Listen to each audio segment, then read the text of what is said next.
Good morning. Happy Saturday. So, if you think about it, human beings have really only had people trying to influence us dramatically over the last couple of generations.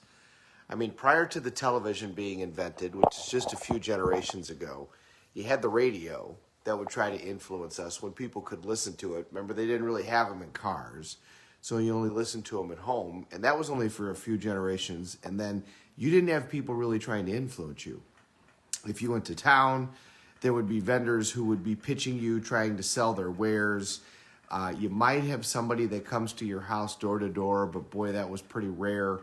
And otherwise, that was about it. You know, the influence might happen from a neighbor.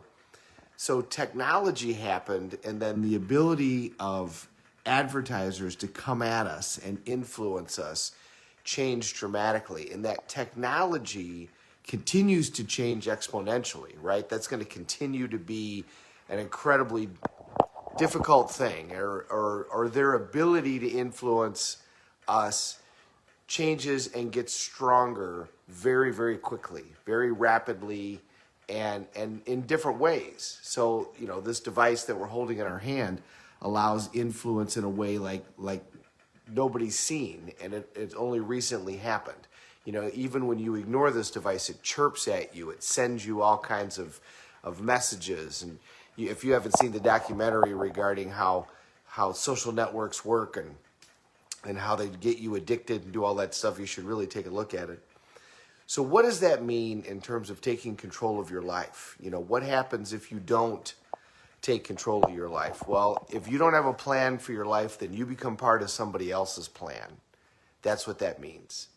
You know, nowadays, if you've got one of these devices or if you're around a television, you're constantly being influenced. Marketers are constantly trying to influence you to push you towards their product and towards their ideas and towards their outcomes.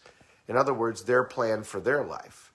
So if you don't take a hold of your life, you're going to become part of somebody else's plan for their life because they're going to push you in a direction.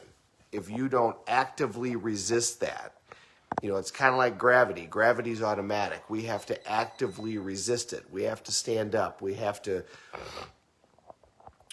use our muscles. What happens if you don't do anything with your muscle? It atrophies. Well, the same is true with our life now. What happens if you don't actively drive your life in a direction? Well, these marketers are going to push you. You know, imagine that you're in a boat with no oars and you're heading down the river. Well, for a while, it's kind of gentle and floating and probably even pretty, and it's relaxing, and it doesn't take a lot of effort. But the river always ends up at a waterfall. And what happens, I think, with a lot of people with their lives is they're 10 feet from the waterfall in a boat with no oars, and then they're like, oh, crap.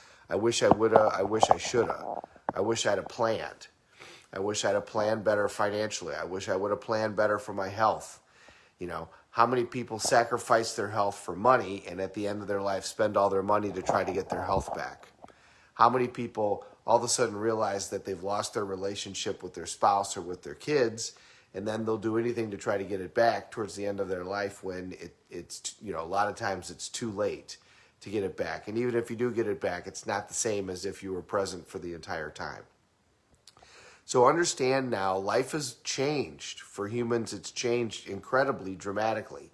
Just a few generations ago, you were likely to be born on a farm, and then that's what was going to happen. And even if you were born in a city, the ability of people to influence you was significantly less than it is now. Your push to resist took a lot less effort than it does today. But today, you've got to take control of your life, or you're going to get pushed all over the place. These marketers are going to influence you, and you're going to do a bunch of things that you don't want to do, and then down the road, you know, you're going to be 60, 70, 80, and look back and go, man, I wish I would have done stuff. Now, it's never too late. It doesn't matter how old you are when you're watching this. You know, Colonel Sanders didn't start his life till he was 65, and that's back when 65 was basically the life expectancy.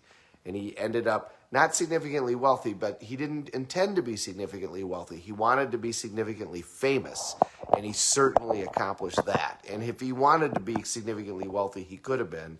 It's just not something that he cared about. So it's never too late.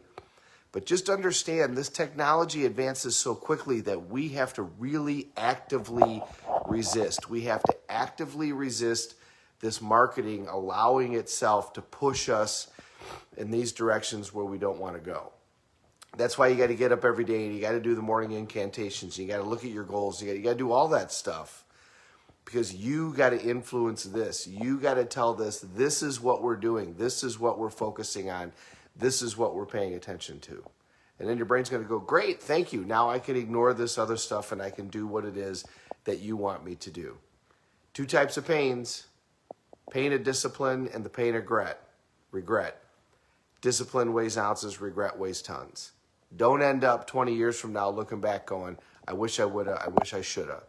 Instead, let's not should all over ourselves and let's take control of our life and do the things that we need to do in order to achieve the goals that we want and become the person that we want. Have a great Saturday, everybody. Great to see you. Thank you very much for watching. We're all in this together. Let's take care of each other.